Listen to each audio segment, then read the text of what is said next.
waliwo n'abawala abaagala bagiftinga ku Women's Day nga you are literally not a woman, you a girl. You have not yet deserved to be a woman. So Steve, quick question: a woman with makeup or a woman without makeup? There are women that apply makeup when they are making up for something. So you decide to apply some contour. A kind of when makeup has to come in to save you,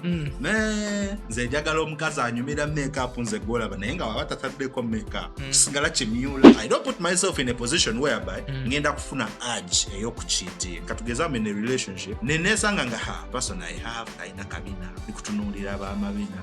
Just in case God does me a favor and this relationship breaks up, sindamu kufuna ataina kabina kubamba mazo kumanya. In the political sector, in the job world, everywhere we have women. So I want to understand, what is your aspect on woman emancipation, woman empowerment? I have no problem with women emancipation or empowerment, though when it comes to the way it is executed, abakazi ensobije bakola when they become empowered, chebakulembeza inse nerisa netambuza nekola bichi. Bro, those are things a grown up woman should do. When a woman has more money in a relationship, that woman is going to lose respect for you. Omusajja bw'akola ssente agamba omanyi ki, now I can start a family, now I can take care of the family. Naye omukazi bw'akola ssente omanyi kyasobola, now I'm strong and independent. Oba ekitegeera.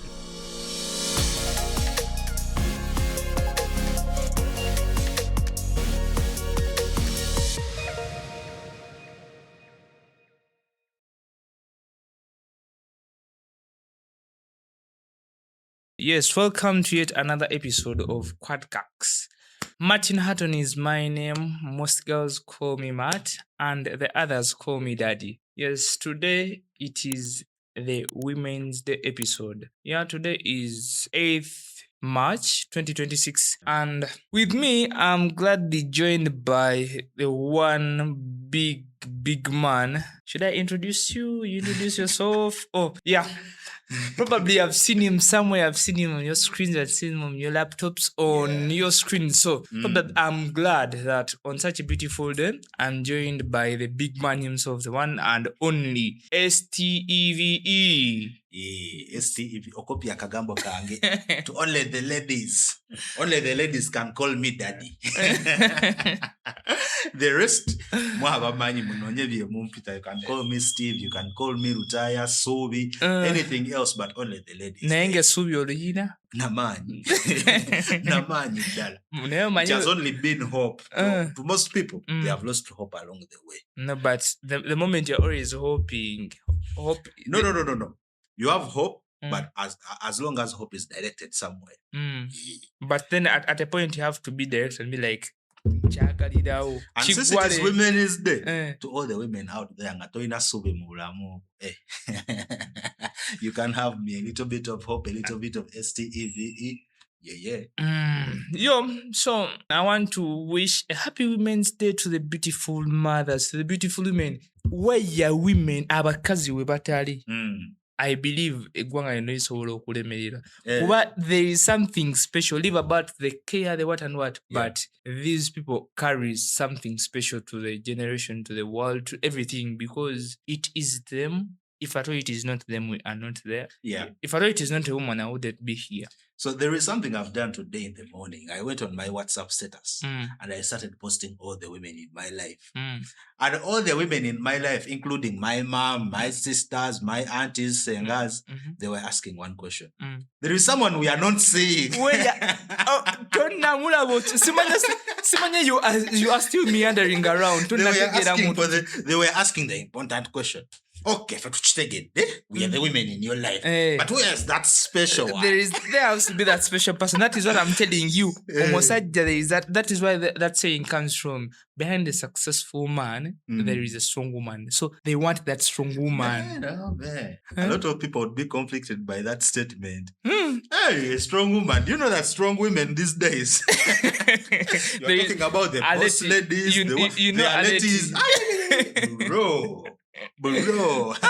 Aleti, by Steve, Aleti can beat you up. I had a thought in my mind. Nti omukazi ne wakena na story ebyoma bitya.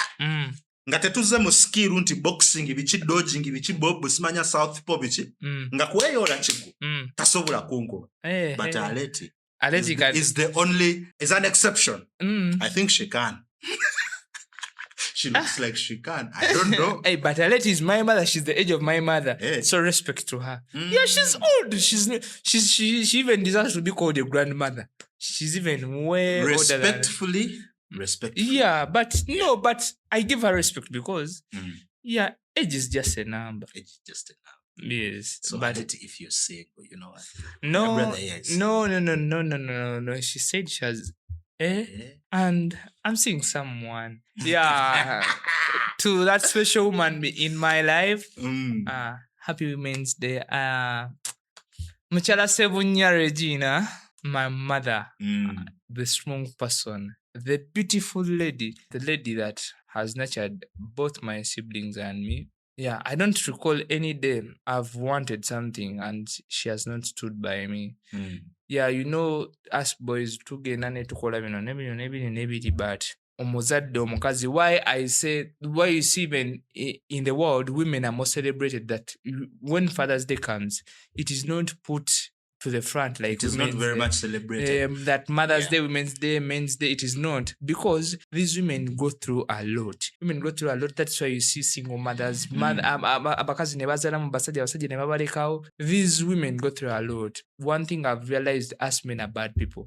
Omusajja asobola okubeera ewaka ne mukula nga mumanyi kitama mwali ne mugenda okumaliriza okukitegeera nga 80% or even 95%, he has not been there. And that 95%, it is your mother that has covered up. Ng'omukazi asula n'omusajja naye ng'omukazi yaliise ewaka, yasasulira abaana fees.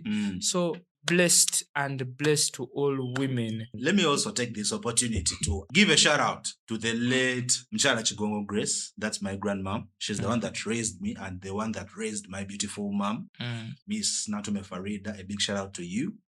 All my sisters, a happy Women's Day to you all. I think I've already done enough on my WhatsApp status. But posting doesn't mean you have done something. To those bawe kunkalu abana bo bawe kunkalu. To those that have been asking for the special one, the special one knows where she stands. She doesn't want to be put in the dialogue. She's this person that doesn't want to be put into the public. Yes. And since I'm on YouTube, I'm where I might say some things that may rub the public the wrong way.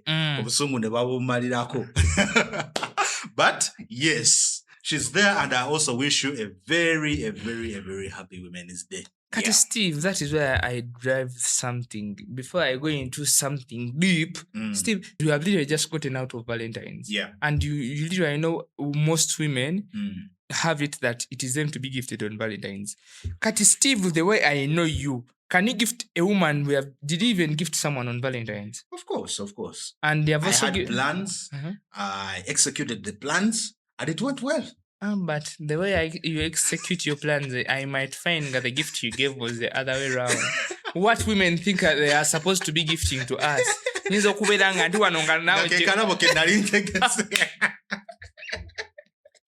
All I can say, as long as she appreciates, hey. Kati leero muwadde naye leero wandibadde omuwankalu. Today it is not things of giving flowers, teddy bears, what? Omukazi leero zirina kuba nkalu. Appreciation erina kubeera nga yankalu. Omukazi omuwadde ku nkalu.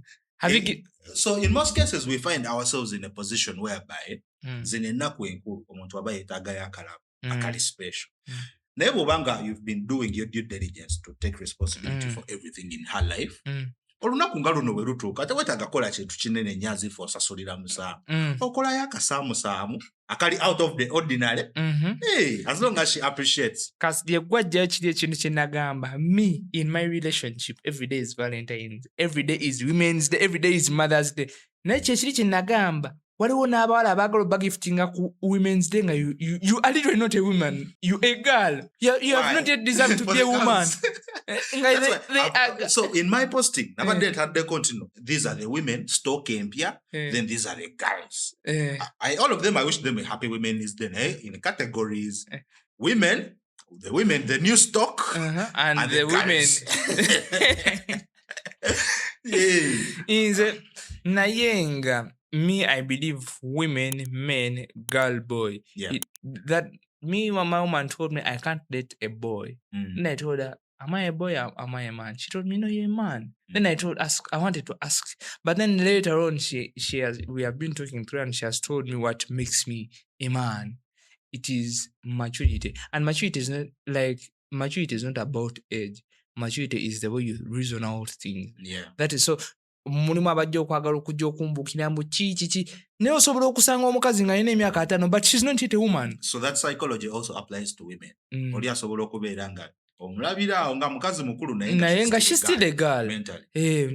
Nga her maturity is very very low. Kati abakazi gabo they take pride in it. I'm just a girl. But that is stupidity. That is stupidity. Because most of the women, they don't want to be put in a category whereby they want to be regarded as young. That's why you go forever 21. Mama is proud of her age. But what do you think is the psychology behind women being shy to talk about their age? And anti baba tebagala vakumpagala.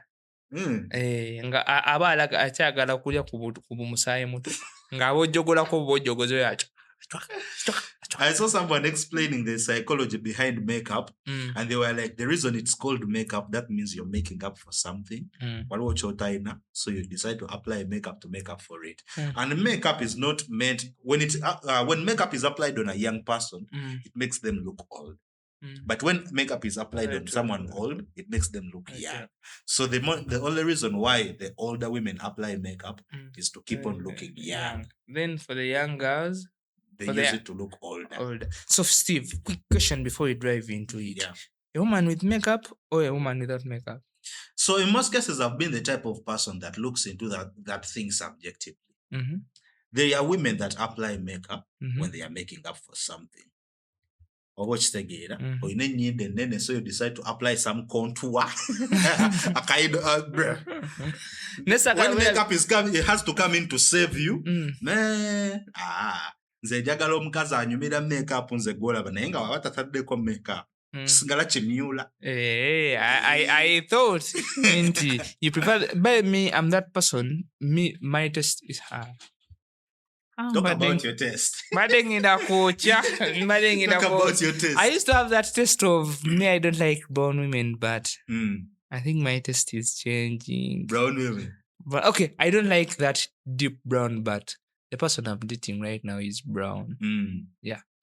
So does the person you're dating determine your taste and preference at the moment? Yes, because one thing that I realized, I'm this person that doesn't have a taste. Like me, it is my heart. When my heart accepts and I be like, yes, my heart has liked you, my heart loves you. That is me. So I think I'm moving away from these things where people have tastes. Simanyanga inze njagala omukazi nga wa mabina manene wa mabere manene. But there are some things that are start nga bete bigenda chuka nze sagala mukazi wa mabina manene sagala mukazi ayina mabere manene ina kabina no naye amabere amanene gampisa bubi siso agenda kubeera eyo nzire. That is a goal about, you talked about makeup. But me being in a position whereby a woman puts on makeup nanyuma banangu ondabikira bulungi kubanze sagala kulimba. When I'm on Instagram, when I'm on TikTok, there's some girl you can see up nga ataddeko makeup nga anyumye. I'm not the type of person ayinza okugamba oyo anyumye makeup naye mulinda amujjeko. Bw'aba anyumye aba anyumye. You appreciate. I appreciate. And when it comes to the taste and preference, depending on the person you're dating, kati nze nganza I don't put myself in a position whereby ngenda kufuna urge eyokucheatinga. So in most cases, I find the things katugeza I'm in a relationship nenesanga nga the person I have taina kabina nikutunulira ba mabina. Just in case God does me a favor and this relationship breaks up, sidamu kufuna taina kabina kubamba mazo kumanya chenjagala. Omumazotegera nino nze ndiwa okitegera kwanda baddeko n'atalina kabina naye nga ndokeera ate mukama tayagala abiki tayagala bintu bya bwenzi toweegombanga mukazi w'abaana okitegeera ebyo bintu si bintu byange kale byange era gwe nnina akimanyi. Women's Day kicks in a political season in Uganda. But in the political sector, in the job world, everywhere we have women. So I want to understand, what is your aspect on woman emancipation, Yeah. woman empowerment? Yeah. Remember, in the 80s, we had women being only housewives. Women could only go to the garden. Women could only be home, do what, and it would be the men to go and look for the what? To work. To work. Just like in the Bible where God punished Adam and Eve, and God said, omukazi ojja kuzaalanga mu bulumi, omukazi ojja kubeeranga waka, omusajja ojja kunoonyanga ekyokulya okumala nga okijja mu ntuuyo zo nga mu bugubi. But now we are finding women nga be bayimirizaawo amaka, abakazi nga they are CEOs. We have like the Speaker of the Parliament, and that is woman empowerment. The Prime Minister is a woman, the Vice President is a woman. Like, so we have many, like we have different big offices. We have the CEO of MTN, she's a woman. Like we have different places, big places where we thought it could only be men. Me, I'm also that kind of person. Me, when I was in school, I had this thing. Omukazi tansinga. And that thing is still in me. I feel bad omukazi ansinze. Kangeze nga tuli mu class omuwala nga yenaba fast mwenga mwe mu ekintu there is somewhere, because in me there is that part of me inside that tells me a woman is inferior to a man is superior to a what? To a woman. So I want to understand, is woman emancipation and woman empowerment okay to you? So in most cases, when we look into that topic of women emancipation, you talked about the point of Uganda being a developing or a developed country. So being in the process of developing, we find ourselves adopting a lot of Western culture. So we've seen women emancipation or women empowerment play out in the Western culture. For the people that follow, when we talk about pop culture, when we talk about politics of USA, let me call it Western culture. Bino ebintu ebigenda maaso kati bitandika butandisi naye eri byagenda dda maaso. Abakazi, they have already been empowered, they have been emancipated, they have been in political positions, they have been everywhere. The let's call it feminism is very rampant there. Atengo already yatandika dda. But feminism is not emancipation and it's not empowerment. That is a mentality women are trying to bring out to show that they can stand on their own.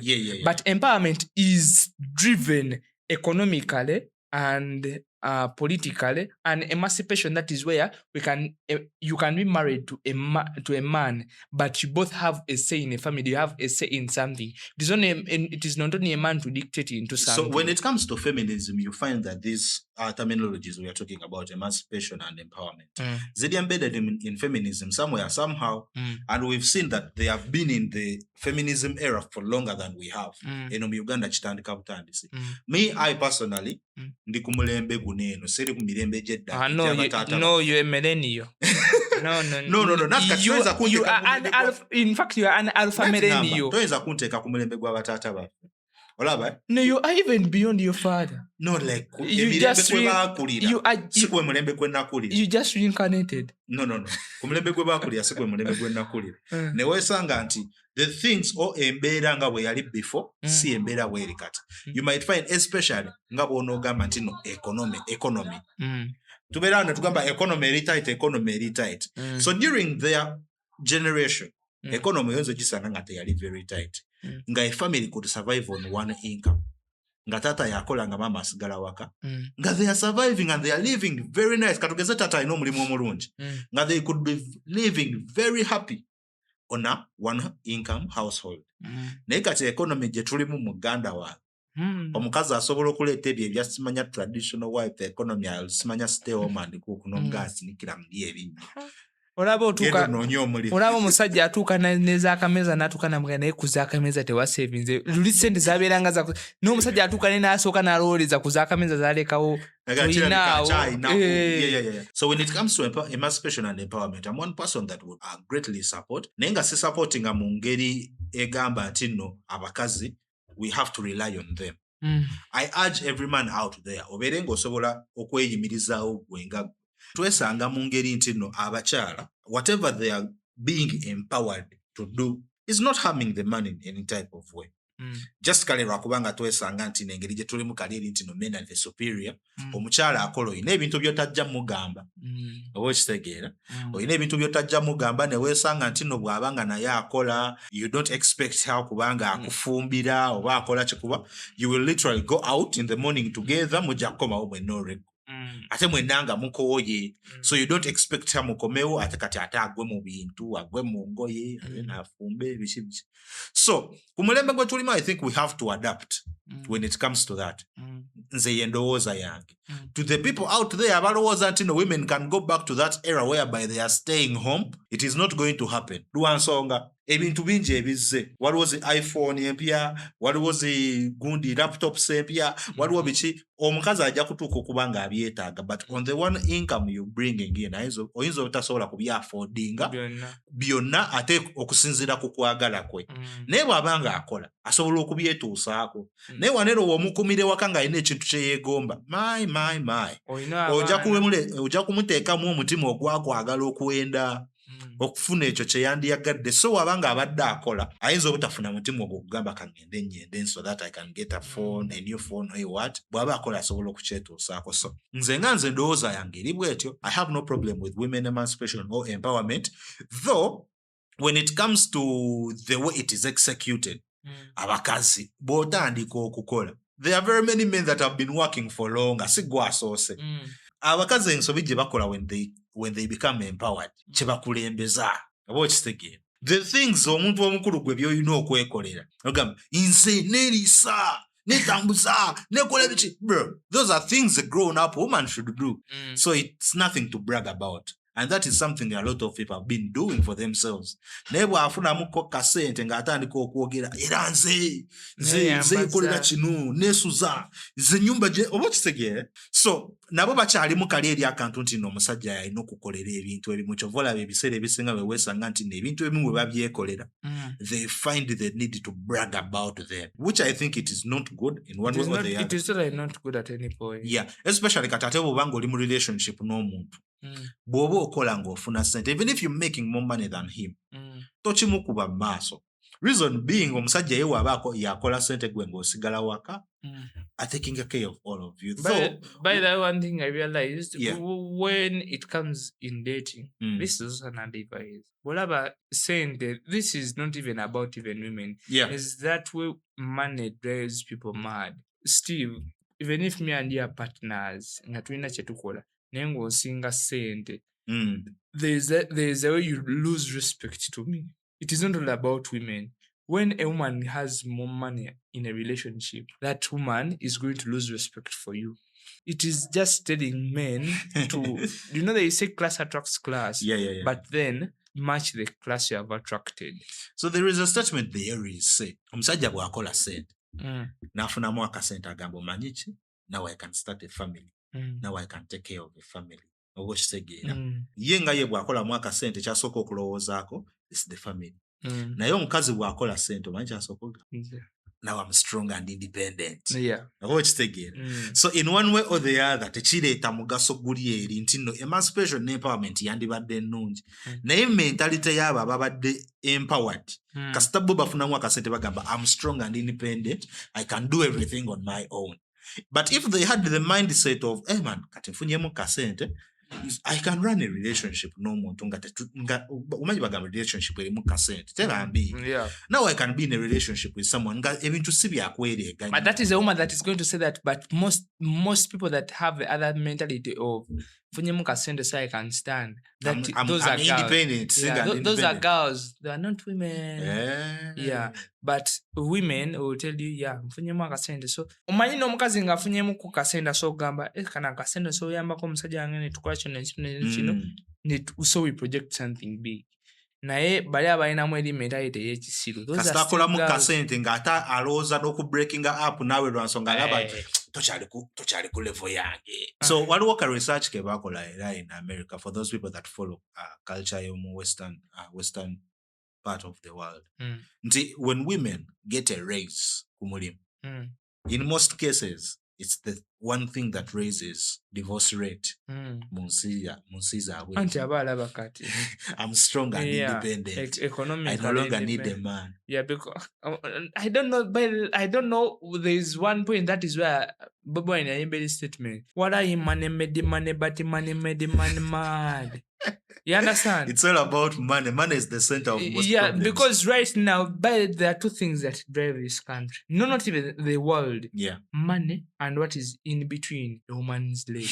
Those are the things that drive this world crazy. Because someone can do anything to have money. Just as someone who has money can do anything to get a woman. That is why I was telling you, those women carry a big stone to this world. Do you know you can even find the war that is running between Iran and America is due to a woman. By the way, it can also happen. In history, there is a woman that caused a 10-year war in between some countries. They went on a 10-year war just because kabaka woko side weri yagenda nawasa omukazi eyali mu lubiri lwe side yeno. Kwegamba olutalo ne lubalawo okumala emyaka 10. Omanyi olutalo olw'ensikirano nga buli adda mu ntebe ng'atandikira. Just because of a woman, I can understand the strength and the amount of ngabonogamba impact abakazi gye balina ku nsi. Kati anzawe ngambira nti no, to any women out there, it is always upon you okozesa impact gy'olina ku nsi in a good way or in a bad. Kiba kiri ku side yo.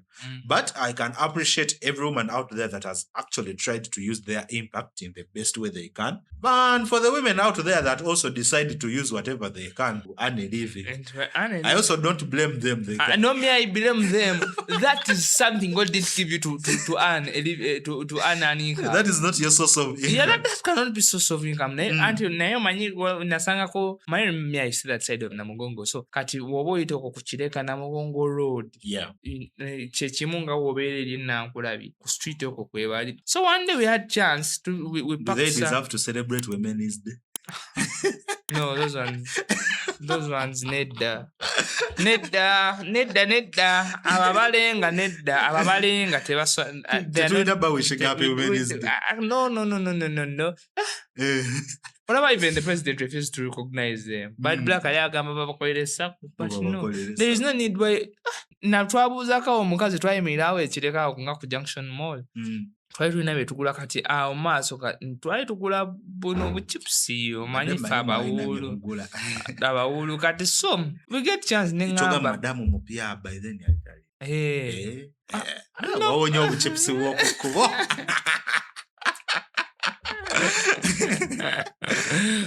Kati nen madamu era abeera wuwe madamu asema busimina jja n'agaka ng'enendayo ku musajja era obuchipusi era nkyakola ki obuchipusi nkyaliyo nammwe sinnabubaako.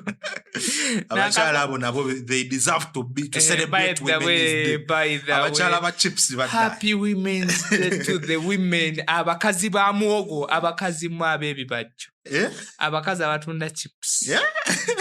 You carry your lifesavers. You are lifesavers to us, Nebawuru. You people deserve everything. We need tafali dede.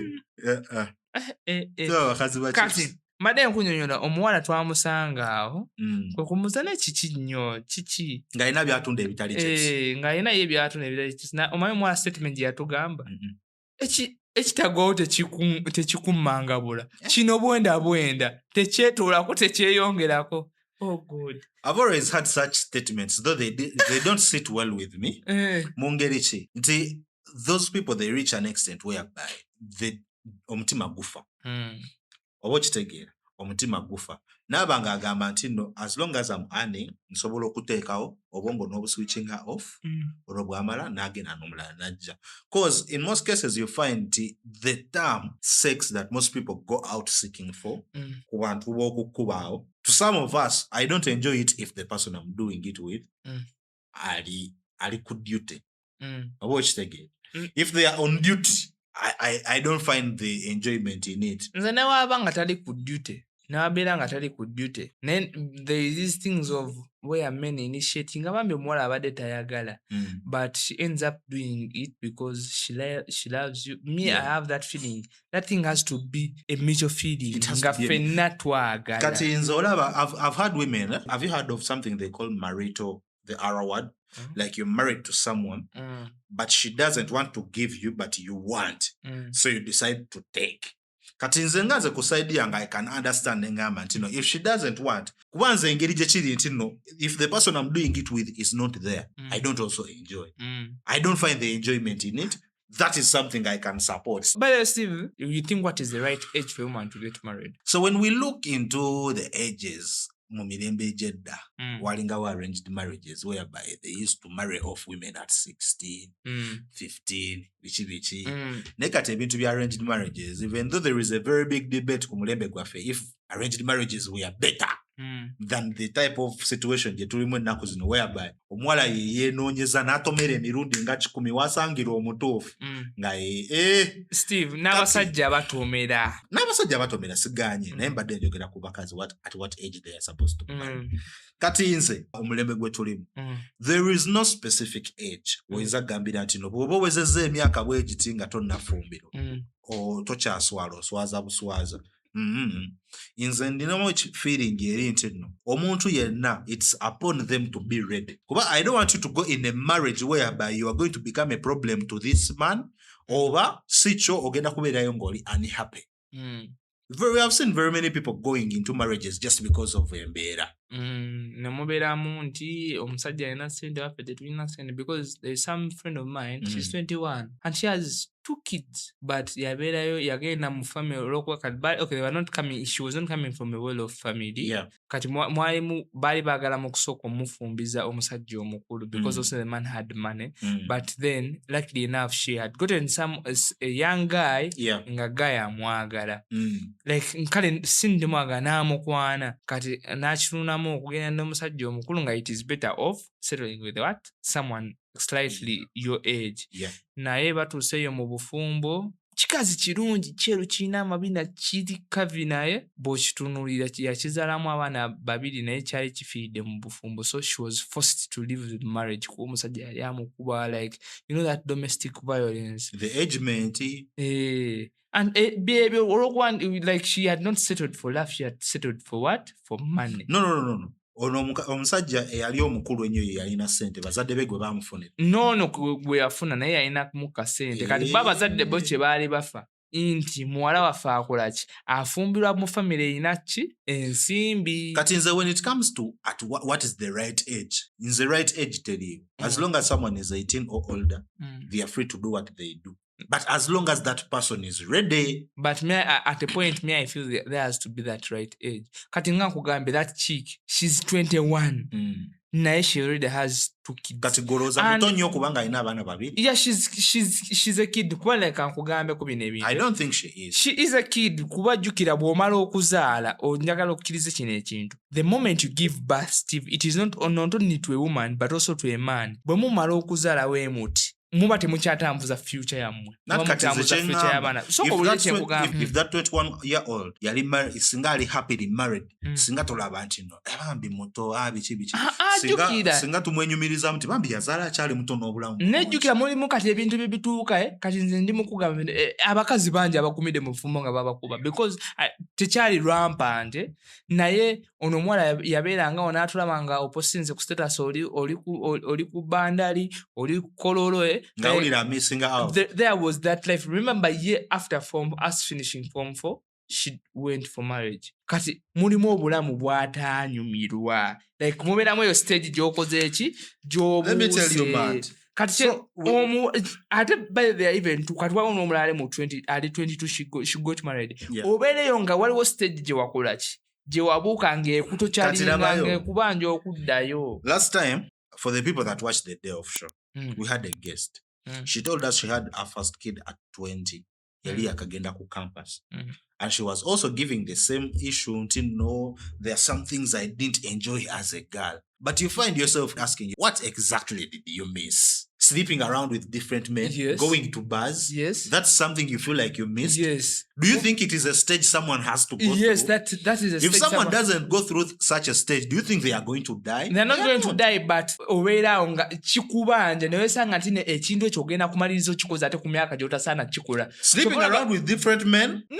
No, that is not the stage. Sleeping out with different men, but things are hanging out, going to trips, going to bars, tripping around, such things. Bigenda kubeerawo osanga omusajja wa myaka 5 ng'omusanga kyobola okimanya kati waliwo amabaala nga gali miti nga kati bwe nsanga taata wange nga ne musanga ku bandali nga ne musanga mu vault ng'ali eri waliyo obwana nga aliwe bati ng'abulwabinga. I encourage all the older men, if you have the ability, go and enjoy the fruits of your labor, my guy. But not where there is enjoyment of their age. And there is an enjoyment. Kati waliwo ebintu taata wange musanga ng'atudde ne ba agement be balina ne batudde banywamu ne bamaama bange, it has no problem. That is the enjoyment of their age. But finding someone in your dad's age ng'ali mu bwana obuto ng'oli ku vault, because vault, you know, vault, those are bars for young kids. Nobeerawo nga you are spending on kids. So let me tell you this. The women we are talking about, the 20-year-olds, when they go into marriage at that age, they're missing out. Do you know the men they are looking at? They are looking at the men with the money. They are not looking at their age mates. But remember when those women turn the age of those men, now they want us, their age mates. So you are literally supporting women that settle for money, not for love. No, nze kyengamba, if you find yourself loving someone that has money, I'm not going to fault you for that. You find yourself loving someone aina sente ate mukuluku. As long as you love them. Agenda abasinga baba tebagenze nga ekimu okimanyi sente nga ensobi neekolamu bagamba sente mugenyi oba omugenyi tomukutte bulungi asobola okyaluka. Kati sente neegeza ekolamu ensobi neekyaluka we bati. That is when you realize that woman never loved that man. Kat me, I'm not going to be in a position whereby I'm going to overlook or judge whoever does what. But when it comes to the right age, I think it depends on the woman. There are some people that are ready at 21. There are some people that are ready at 25. Some people are ready at 30. So, kati gwe kyogamba osanga omukazi alina 45 years old nga she's not married. Do you look at them sideways? Oba ogamba oliko kikyamu ki? 30 what? 45. Not married. Yeah. Never been married. Yeah. Omulaba bulala. Mulaba bulala. Kuba remember women reach menopause. Kati 45 oba tonazaala ogenda gwata ayagala otuuka ozaale nga akami. Okitegeera? Yeah. So marriage has mostly for women. Because for us we don't reach menopause. Even at 8 I can give birth. So, naye omukazi gwe kirabika kitya gwe omukazi ow'emyaka 6 ng'alina akaana akataka. What do you think about marriage? Do you think marriage chateeka or it is a choice someone makes? Marriage is a must. Really? Yeah. Because I think it marriage is a choice is someone makes. So no. Marriage. Marriage is chateeka because marriage is pride and marriage is respect. Chovola waliwo emirimu gye batuuka ne bakugamba applying for this job, you need to be legally married. Because marriage shows respect, shows responsibility. So marriage is a must.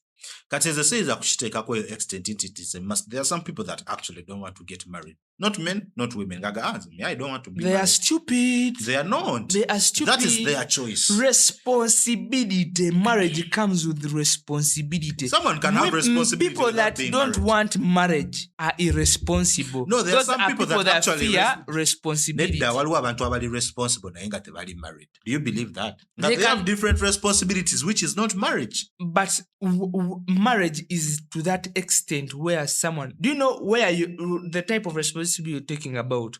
Remember, you are taking of people from day one, from hour one till like at 18 or 20 what? Because legally right now, I want to say, omwana ava mikono gy'omuzaddewo like at 25. Kuba essaawa zino omwana abeera 18 ng'ali just mu senior 5. Kati omuzadde aba akyalina okukolera campus biki. Kati responsibility ey'okubeera nti omuzadde asobola okubeera nga agenda kubeera nga akusomeseza, akuweera, akuliisa, akujjanjaba, akwambaza. That is responsibility. Obuvunaanyizibwa obwo obwa buli lunaku. Kati kyogamba omuntu atali married obuvunaanyizibwa tasobola kuba nabwo. Anti obuvunaanyizibwa tobulaga. You don't have that pride of the world, of the public eye, of the public sight. You don't have that responsibility. So have you ever heard of a statement most Christians do, abagamba no sex before marriage? I've heard of it. Yes, there are some people that have that belief, no sex before marriage. To those people, hey, please go on and marry. Kubanga mu marriage balina yo prize yo gamba when we get married then we can have sex. But mu generation je tulimu, bro, marriage is not the thing that grants you sex. You can get sex without marriage. You understand? Ate we osanga mulembe go tuliko ntino, you can literally even get milk without buying the cow. I will gladly drink the milk. Unless I came across a woman that is like, you know what? Togeda komba ko tubanga tetumaze korachi. And if I love you that much, my friend, I'm going to marry you so fast. And you dumb? No. Because I love you, I'm going to marry you. Yes. But one thing, now let me tell you this, one good thing about marriage. Whatever, there is that belief that abasajja tuli benzi, and it is reality. Men are cheats. But the moment... Mama, baby, other men, not me. Phil. No, men are cheats. This is reality.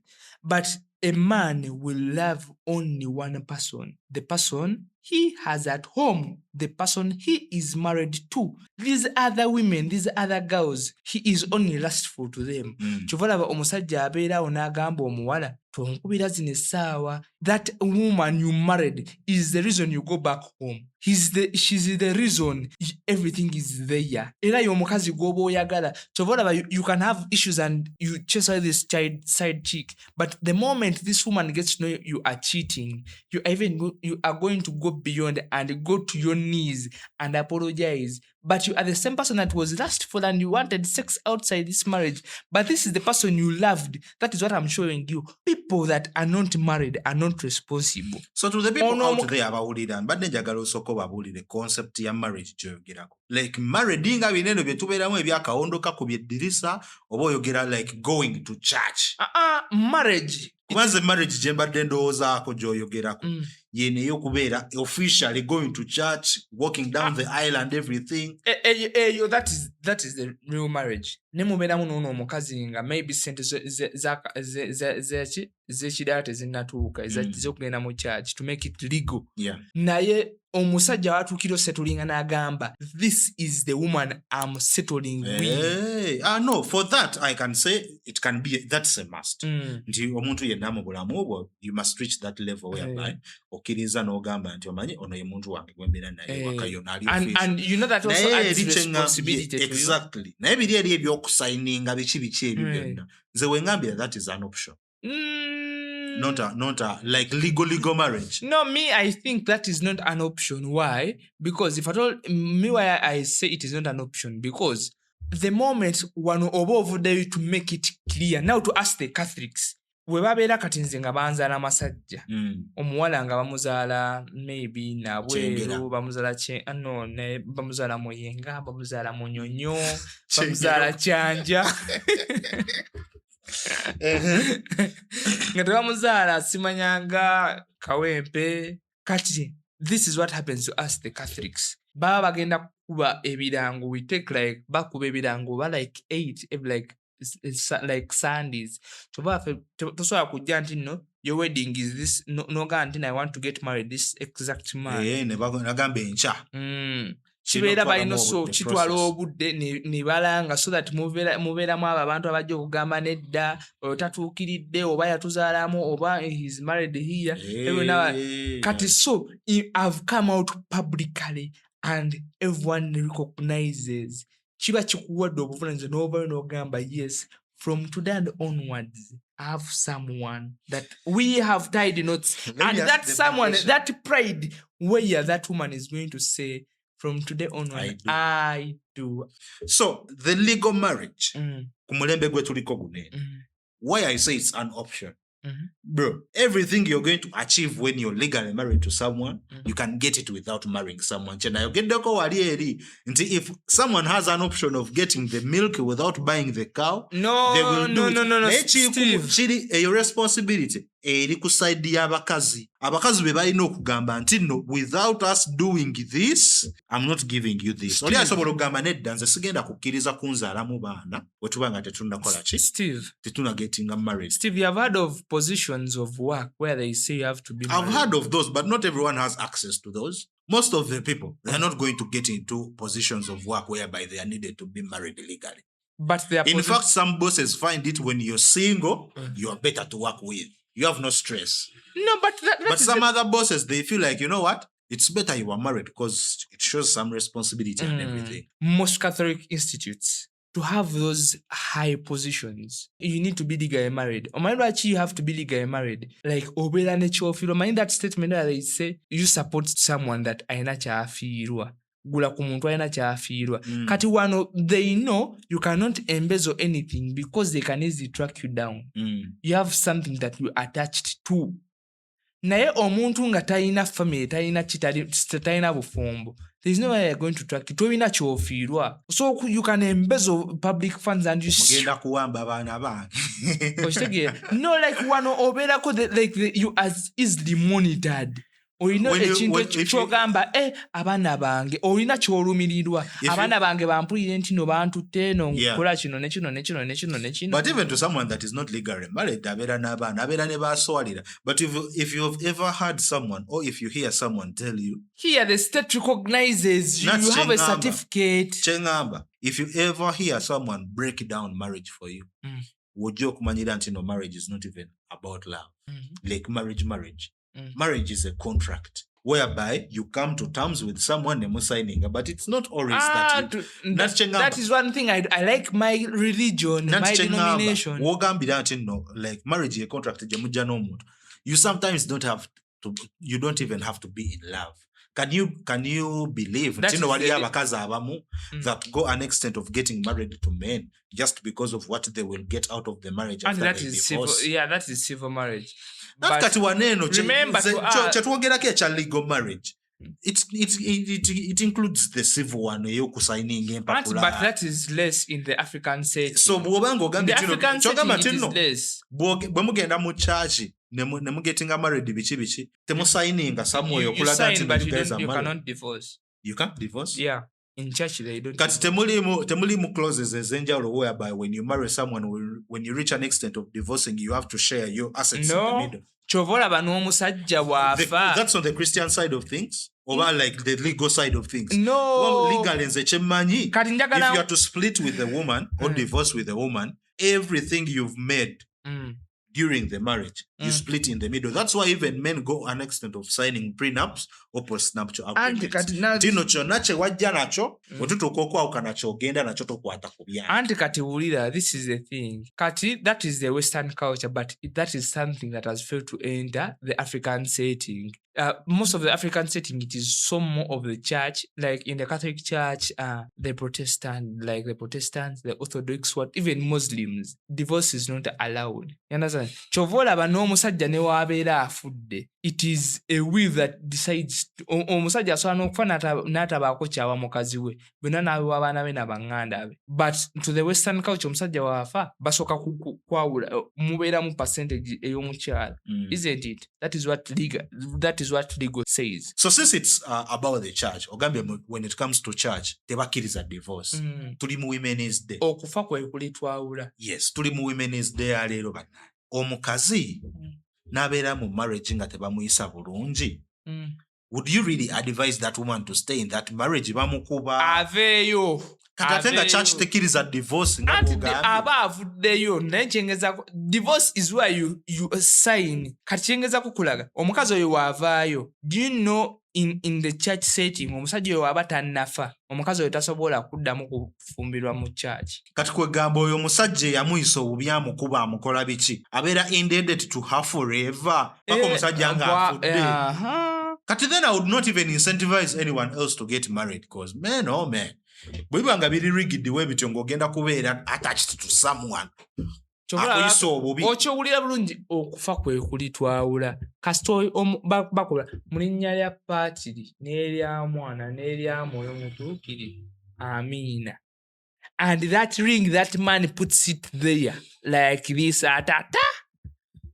So for the men abaliyo nga bali so possessive nga bayisa bubi bakyala baabwe, aida just making sure amutuusa ku point y'obufumbo amusibira. Naye nga lwaki oba okuba omusajja, lwaki oba oyisa bubi omusajja omukazi simanyanga. We have different characteristics. Abasajja banjawo. But same applies to me, the person that would be like, you know what, inze bwengalulira oluyina enkukuba bannange saagala weerimbe nakwerimba nti nkwagala. Abakazi abamu balina mu kiri eri ekintu, omusajja bw'atakuba mutakwagala biki, nze bwenkukuba mba sikwagala, because I don't see myself extent ey'okuba omuntu oluyinga bannange nkwagala. Sisobola kuba musajja, sisobola kuba mukazi, because one thing, I've been raised to a family where domestic violence is not. I've never seen my father raise his hand like this to my mother, neither my grandparents, neither my uncles. I've never had anything like domestic violence in my family. So I have that mentality. You can talk things we out. Fight, like we fix, we stay. Up. Yeah. So fighting is in argument. We argue out things. That is the modern setting.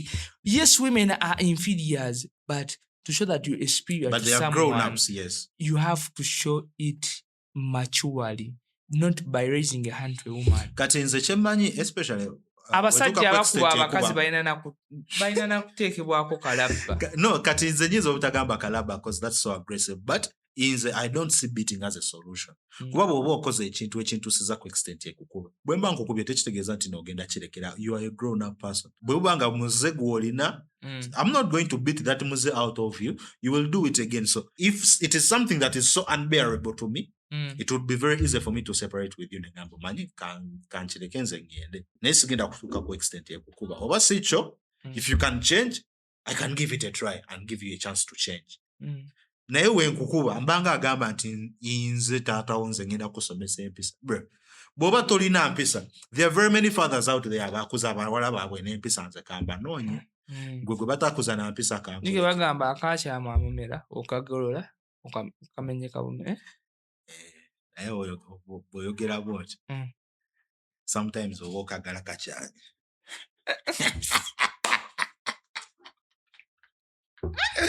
Oh boy, no. To the beautiful people that have watched this episode, I cannot go beyond this because this man, I don't know what he's talking about. Sibimani, I didn't know nothing.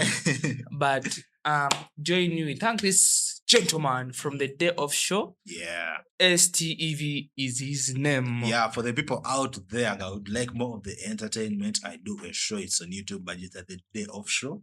You can literally go there and enjoy some of the episodes. If you enjoy the why, I think, hey, there's more of it up there on the day of show. When God wishes, the next time we have him, we can break down different issues. Break down, we take this, we go here, we dive into this, and this, and this. But nah.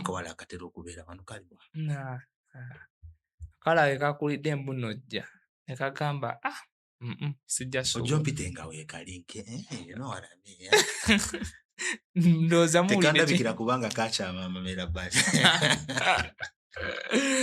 Martin Hatton is my name, and it has been Quirks, your best show. Other women call me Matt, and the beautiful people and the beautiful women call me Daddy.